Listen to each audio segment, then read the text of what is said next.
Good morning. You're listening to Retake Our Democracy, a 30-minute weekly show that airs at 8:30 a.m. each Saturday morning on KSFR 101.1 FM, your Santa Fe public radio station. And if you live outside of Santa Fe, it also streams live at ksfr.org.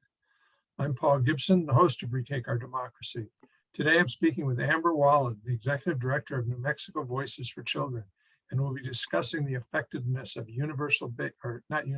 global basic income, not global either, guaranteed basic income, in raising families out of poverty and other policy initiatives that support working families. We'll get to Amber after a few short announcements. Before we get started, I always want to acknowledge that we're conducting this radio show on stolen Tewa land and to thank our Tewa neighbors for being such good stewards of the land. We could learn much from them, and we better learn it soon. Last week, I completed the series of shows with members of the New Mexico State Representatives. Over a period of a month, we spoke with Representatives Roger Montoya, Andrea Romero, Susan Herrera, and Cristina Ortiz, and Rena Sapansky, the Chief of Staff for Speaker Eagle, who is now a candidate to take his seat as New Mexico State Rep for District 47. With each rep, we spoke about their views on policies and bills supported by Retake, their legislative priorities, and their respective views on the legislative process and how it can be reformed. I want to remind you that if you're driving around today and miss any of today's show, you can watch the full YouTube recording of the show and any prior interview, including all of those with legislators, by going to retakeourdemocracy.org and clicking on the Retake on the Radio button on the right side of the homepage. You'll find YouTube recordings for all of our shows there. With the 2022 session over, except for a very quick special session to be held next week, Retake is shifting focus to the primary election. As part of that work, we are identifying races where either solid incumbents are being challenged by moderate or conservative Dems, or where an incumbent Dem is being challenged by a more progressive Democrat. We will be announcing the list of races on which we are focusing very soon. As part of our election work, we just held a candidate forum with both Democratic candidates for New Mexico State Auditor. It was a stirring discussion with candidates not seeing the questions before the forum, so the answers couldn't be carefully crafted ahead of time. So you got a rather unvarnished view of both Joe Maestas and Zach Quintero. You can view that debate by going to retakeourdemocracy.org, clicking on actions and events in the menu bar, and the recording is near the top of that page. Retake is also getting ready for the interim hearings. In fact, I was talking to Amber about that just before we started the show. They will be beginning soon. Retake is working with allies to support their interim hearing strategies, conducting supportive research, and initiating dialogue with key legislators on the issues Retake will be focused upon in 2022-2023. Stay tuned, as there will be both actions you can take in both the primaries and the interim hearings. If you want to keep current on the special session, election, and other things, you should subscribe to our action alerts. You can do that by going to retakeourdemocracy.org and click action alerts, get action alerts on the right side of the homepage. And if you really want to dive in deeply, take part in our monthly huddles, the second Wednesday of every month at 6 p.m. to 7:30. And you can get information on that at the actions and events page as well. That's enough announcements for today. Let's welcome Amber. Thanks for making time for this conversation. Let's get started. I always like to let our guests introduce themselves. So how about if you tell us a little bit about yourself and how you got involved in policy in general, and how that led you to working for New Mexico Voices for Children. Yeah, well, just wanted to say thanks, Paul, for having me here, and you all are great, and we always really appreciate working with you, and you cover so many different legislative issues, and so just a lot of appreciation for the partnership and for all the engagement from you and your members. As far as my background, I'm a child of New Mexico. New Mexico's land and mountains and skies and people are in my blood and in my bones. I was born in Albuquerque. My mom's from Cuba. My dad's from Carrizozo. And growing up, my mom was a single mom. She was a public school teacher. And so I've seen really firsthand all the challenges faced by working families, by teachers, by kids in our state. And I've seen how structural inequities and underfunding of programs can really hold families back. But, as a kid, I also benefited from public programs, free lunches, the earned income tax credit, having a parent who had a public sector job and so had health care. So I've also seen how policy can support and lift up our communities. And I worked in the public sector for a number of years at different levels, but I always have loved policy and politics and always wanted to be able to do the work that I love on behalf of communities that I came from. And so 10 years ago, I found Voices. Voices found me, and the work that we get to do, where we get to really dive into the weeds of data and research, and also get to be fierce advocates on behalf of families in the state, get to work with incredible partners and visionary policymakers, is just unique and special. And so I feel incredibly privileged to get to lead our team. I was 20 years younger. I would long ago have applied for a job at Voices. Yep. I really, You would have been a great fit. I really respect everything you guys do. Thanks, Paul. Voices is best known for its advocacy for children and families, but you're also known for advocacy on tax and revenue policy. Can you offer a few examples of how those two actually intersect, those interests don't compete, but actually reinforce one another? Yeah, that's a great question. Well, for a little bit of background on Voices, for those who aren't as familiar, we're a nonpartisan nonprofit. We were founded over 30 years ago by a group of pediatricians who are treating children in their offices for different health challenges and health conditions. But they realized in order to really address and prevent so many of those challenges that their kids and families are facing, they needed to go upstream. They needed to look at the conditions and the public policies impacting those kids' lives. And so at Voices, we do data analysis and research and policy development, communications, issue education, advocacy in areas like health and education and economics, all with the mission of improving equity and well-being for New Mexico's families and communities. And, just like you said, and we're often asked, why, as a child advocacy organization founded by doctors, why do we do so much work on tax policy? And, that's primarily because over 2 decades ago, our staff became frustrated when they went to policymakers, and they're making the case for programs that we know are hugely important for kids and families, education, healthcare for kids. And, our staff heard again and again, well, that's a great program. We love teachers, we love schools, so important, but we just unfortunately don't have the money to pay for that. And so we got in the business of ensuring we as a state had enough money to fund those programs that are most important for kids and families. And then also looking at, how is our tax policy targeted to support those most in need? How is it equitable? Who's benefiting most from the way that it's structured, the way that it's set up, all the tax cuts? So we come at it from both the revenue side, ensuring we have money to fund key programs, but also from an equity and progressivity side to make sure that it's working for all New Mexico families. That's a good answer. I particularly appreciate, because it can be very dark, difficult policy to understand, and so having an organization that really takes the time to ferret out the pros and cons of every policy initiative that we see is very helpful. In addition to the tax benefits that we've seen in terms of low-income tax credits for working families and so forth, this last session in particular, there were a number of tax bills that were tax cuts, maybe not exactly targeted. Did you take positions on that, and how do you view those kinds of tax policies?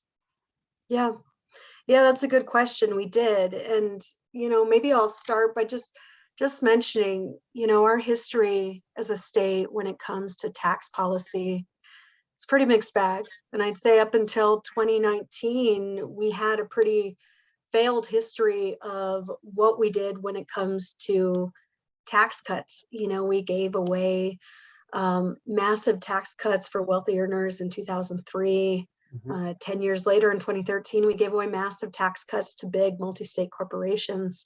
Over the years, we've just given hundreds of millions in tax cuts to wealthy earners and to folks that don't represent regular New Mexicans, regular low-income folks, regular middle-income folks. And so we had a negative history of tax policy in the state that wasn't smart and that wasn't working for our families and that was draining our budgets of funding.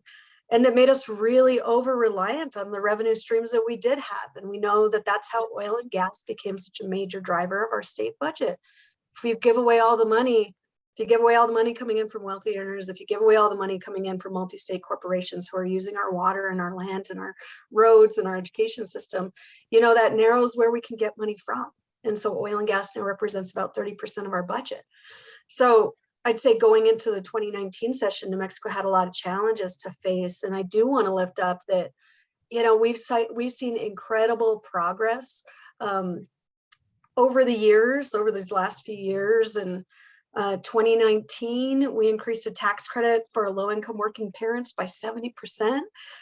We gave a tax cut to 70% of New Mexico families with children that were low and lower middle income. We raised revenue from really high earners and multi-state corporations.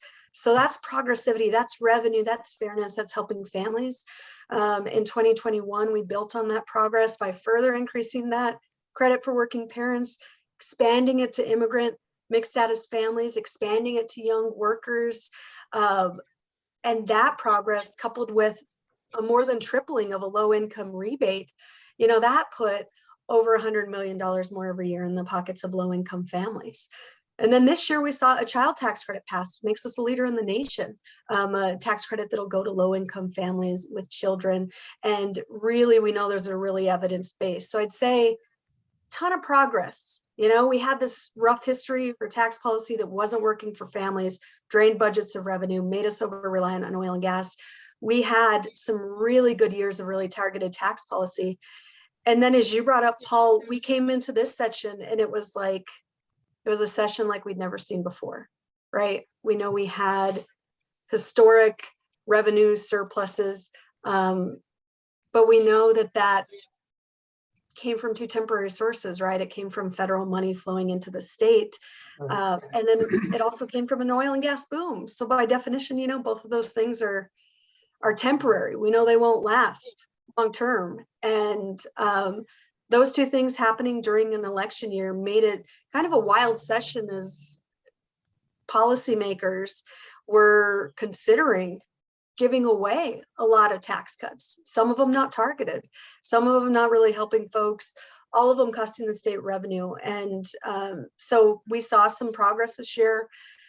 We saw some giveaways that we weren't supportive of. You know, at Voices, we didn't support tax cuts for higher income seniors because we think that, you know, those permanent tax cuts, we've seen what they can do. And when they're targeted to wealthy earners, that's not the way we build a strong New Mexico. But I'd say something important that we saw this year that we hadn't seen before, we saw a lot of sunsets put on tax cuts. We saw a lot of income limits put on tax cuts. We saw a trigger, meaning that if revenues drop in the future, some of those tax cuts will go away. You know, and those are ways to put some safeguards in our tax policy. But, you know, you bring up just such a key point. Every time our state considers tax cuts, we really need to be asking ourselves, who does this help? Does it help the people most in need? And then what does it do to our revenues in the future? And how are we going to ensure that we can fund programs that matter most down the line? How are we going to ensure that we can get off this oil and gas revenue roller coaster that we know is not working for anybody in our state? And we know those questions are going to be ones that continue to face our policymakers. So we hope that they're just really well considered in the future as well. Right. And that's one of the reasons Retake likes what Reverend William Barber says about budgets. He calls them moral documents. And every time you cut a dime, you're taking a dime from someone. And every time you implement a tax, you're taking some money from someone. And the choices to who you're taking the tax money from and who you're spending your revenue on are moral decisions. They're not budget decisions. So I especially appreciate last year you did a publication on tax policy and equity and racial equity. And I thought that was a very good educational piece. Yeah, I mean, what we've seen over the years with all those tax cuts, if you're favoring high income earners in the tax code, if you're favoring wealth in the tax code, and you look at historical policies and structural inequities, what you're doing there is you're favoring white earners and you're disadvantaging people of color in our tax code. We always say that tax equity is racial equity and tax justice is racial justice and it's gender justice, because 77% of our kids in New Mexico are children of color. The majority of people in our state are people of color. So if you have a tax code that's structured to not support people of color, then you're disadvantaging too many people, most of the people in our state. And so that's an additional lens we come at it with. We look at that historical policy that have been passed, who they've benefited. And like you said, those are all moral decisions. Those are all choices that are being made and choices that really have a strong impact, not just on our state's finances, but on well-being and equity for our families and communities. All right, let's take a little shift here because I wanted to talk to you about another policy that benefits working and low-income families, and that's the guaranteed basic income pilot that you're involved with. Retake is doing research on that as well, and published a piece a couple of weeks ago on universal basic income. Actually, what we were writing about was guaranteed basic income because it's more targeted. Can you talk a little bit about what the differences are between global guaranteed basic income and universal basic income, and tell us a little bit about the pilot you're involved with? Yeah, absolutely. Well, lots of times you hear the phrase guaranteed basic income, GBI, and you hear universal basic income. And like you said, Paul, what we're often talking about and what we're doing in the pilot that we're working on with a number of partners is looking at guaranteed basic income. And the difference there is that UBI, universal, implies to everybody, a guaranteed payment to everybody. That's not what we're doing here, and that's not what most programs have done. They've been a little bit more targeted, whether it be to college students, to low-income families, or like our program, targeted to mixed status immigrant families with children in the state. And so what we know at Voices as we embarked on this work, we regularly track health and education, economic outcomes for children and families and communities across the state. And while we've often seen disparities in these indicators, all of those differences became glaring along the lines of income and race, gender, immigration status during the pandemic. So what we know is that workers making low incomes in the state faced the steepest employment losses. They've had the hardest time bounding back from the economic recession. Data shows that Hispanic New Mexico parents are more than twice as likely as white parents in the state to lose wages, more than 3 times as likely to be unsure how they might make their next housing payments. We also know that more mothers and fathers have lost wages, decreased their work hours, exited the labor force since the pandemic began, especially mothers with young children. So we know families, especially with kids, are hard hit. And then immigrant workers, despite disproportionately being on the front lines of the industries that kept the state and the nation going during the pandemic, immigrant workers were left out of millions of dollars in economic relief programs. And so that's kind of what we knew going into this pilot project. But we also know that research shows that there's reason to hope that we have the foundation and the public policy tools, including programs like cash assistance and guaranteed basic income, that we need, and that direct economic assistance for families with children has been shown as one of the best ways to improve outcomes for families with children. It's linked, to a number of improvements in maternal and child health, educational outcomes, economic well-being, and we saw that especially last year, right? We saw how much economic impact payments and the federal CTC expansions, federal child tax credit expansions, benefited New Mexicans, lifted 30,000 New Mexico kids out of poverty. And what all of these programs, that there's a ton of evidence behind, what they all have in common is that they give money to families so they can spend it in the way that they know best helps them and their kids. And that's not only moral to your point about Reverend Barber's quote, but that is really fundamentally important and empowering and smart. And so we're really excited to be involved in this program with our partners. Okay, I need to take a quick break here to remind our listeners that they're listening to KSFR.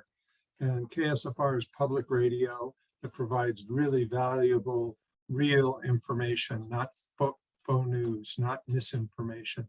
And in this time where social media and the mainstream media are full of misinformation, misleading information, a station like KSFR is so much more important.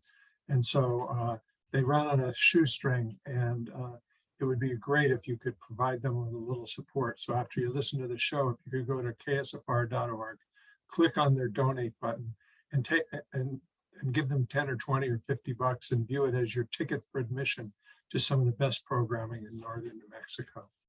So I want to get back to talking to Amber here now. Okay.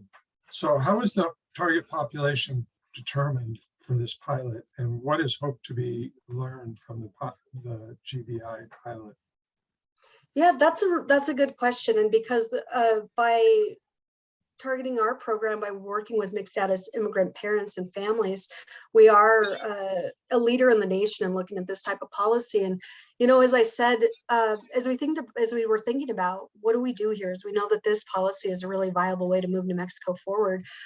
We saw that, as I said, mothers, people of color, immigrants were disproportionately impacted negatively by the pandemic.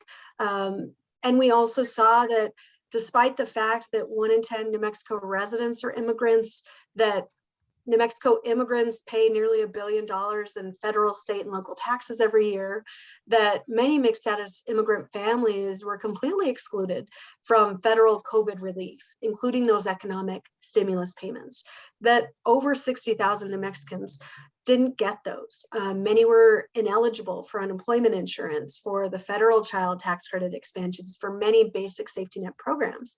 And we saw that reflected in the data, right? Because of Voices, we do evidence-based policy research and development, and we conducted a poll with our partners that showed that 35% of Hispanic families in New Mexico have less than $100 in savings.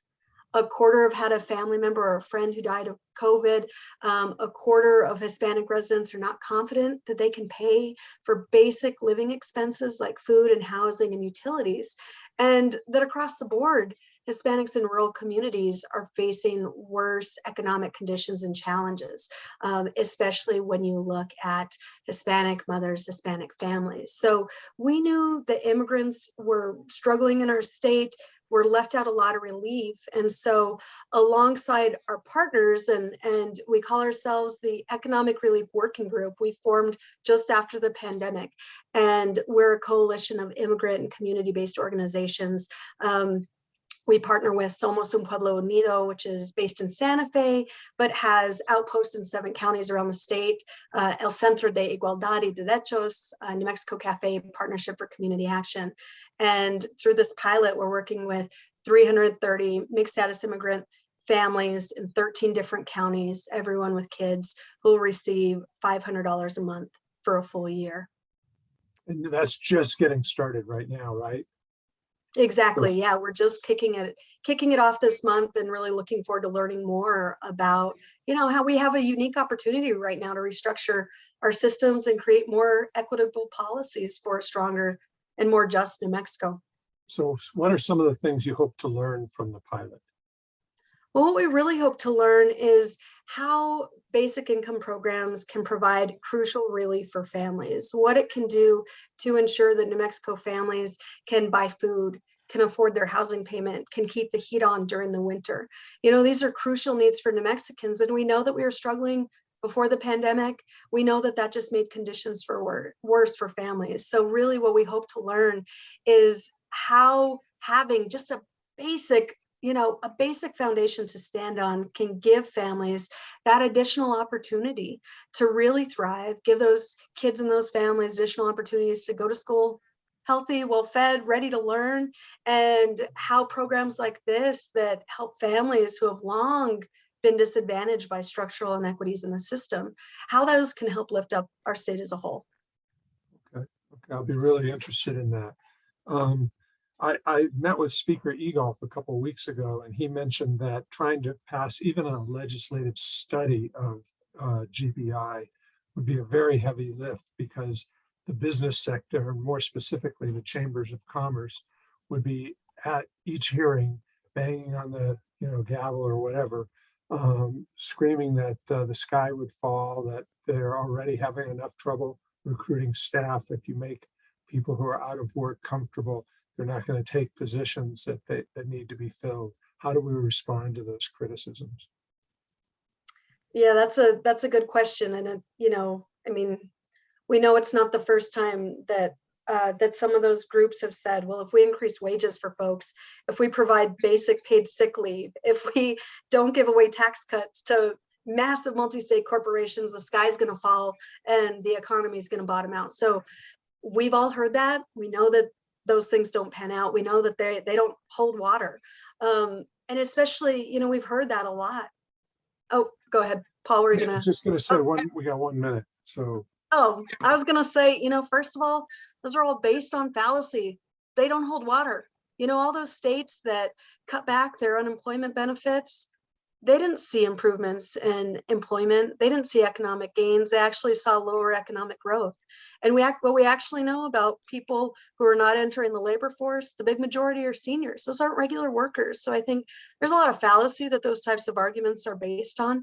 And that most importantly, by giving families the ability to afford food and provide basic things for their kids, school supplies, clothes, those aren't things that are going to hold back our economy. Those are things that are going to empower workers and increase our spending ability, support businesses, and make a brighter future for our state. So we're running out of time for the radio show. Amber and I will continue this conversation on YouTube. But for the radio audience, do you want to take a moment to tell people how they can get more information about Voices for Children? Absolutely. We have everything available on our website, www.nmvoices.org. So you can find all the information about taxes. We have some great guides for folks to understand the tax process, the budget process, and a lot of different issue area information. We also have all of our contact information on there. So encourage folks to check out our websites and those of our partners, and we're always happy to connect. Okay, well, thank you for this and for doing this show.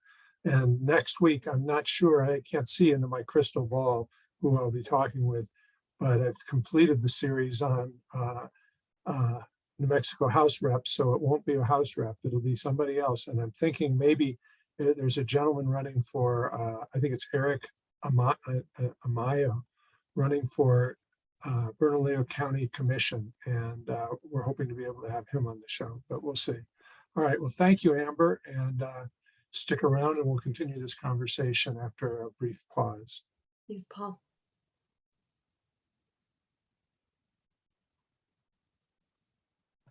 Okay, we're back on YouTube now, and I had to do that pause so that the radio engineer sees when the show ended. Great. I did a good job this time. I almost always go over. Yay.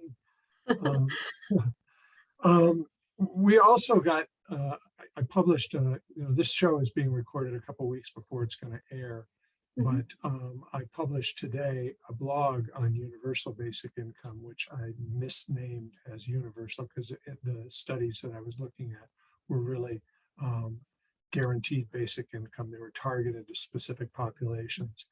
And so the first comment I got was from someone, and I'm going to paraphrase, and I probably won't get it perfectly right because I was so offended by it. But it was basically saying that New Mexican poor people are ignorant, that most of them own their own homes because of land grant, and that if you give them cash, they'll spend it on drugs and starting businesses, irresponsible businesses. What's your reaction to that, Amber? Like you, Paul, I've been in this work for a while, and been at Voices for a decade, and unfortunately, even as an advocate for kids, we see this kind of hateful, vitriolic commentary, and it's just really unfortunate. And we know at heart it's not accurate, and it's not representative of New Mexico and of the great work that's being done all across our state by advocates, by communicators, by policymakers. I'd say that, we can always pick that argument apart, right? It's not accurate. It's not accurate in any way. Nothing about that is actually true. And we know that our system in New Mexico has been structured to favor the wealthy and the well-connected. That's something that has happened all across the states. As we look at tax rates and what's happened over the years, who's gotten all those big tax breaks? It's been wealthy earners who have just seen the amount they contribute for our schools, for our health systems, for our libraries and water and roads. This has just fallen dramatically. Nobody is coming out against the richest earners in the world. Nobody's coming out against those big corporations who are really the ones who have gotten giveaways. But what we've seen is that too many regular families are not seeing those benefits. Too many families don't have great opportunities to thrive. And so what we're trying to do here is make our policies more fair, make it better set up to benefit regular working New Mexicans, regular New Mexico families.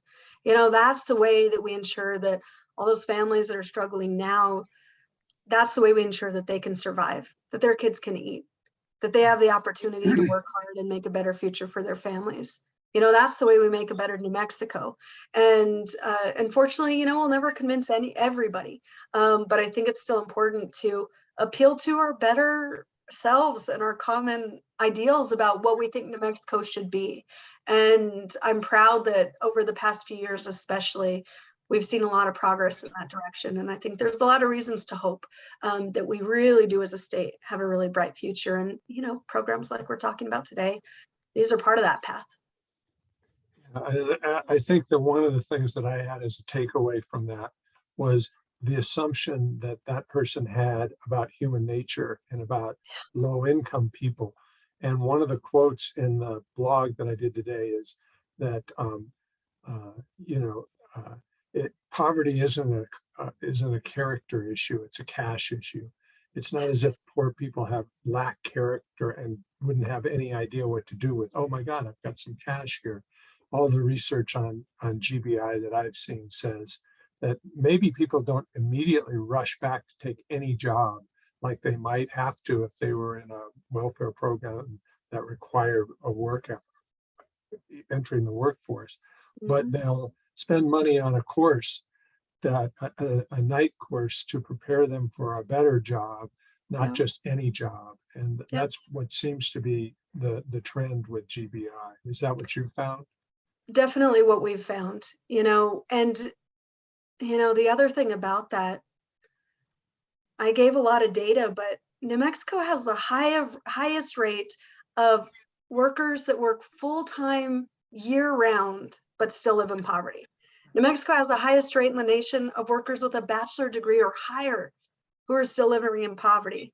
So this idea that folks who are making low incomes don't want to work, it's just not true. And unfortunately, it's been pushed by, one of our major political parties for 50 years. And so it's entrenched into some people's way of thinking, but it's not true. It's not our better natures. It's not accurate. And what we know is that when families can meet their basic needs, that helps all of us, that raises up our entire economy, that helps our kids do better in school, helps our graduation rates, it helps keep workers in the state, and it creates a brighter future for all of us.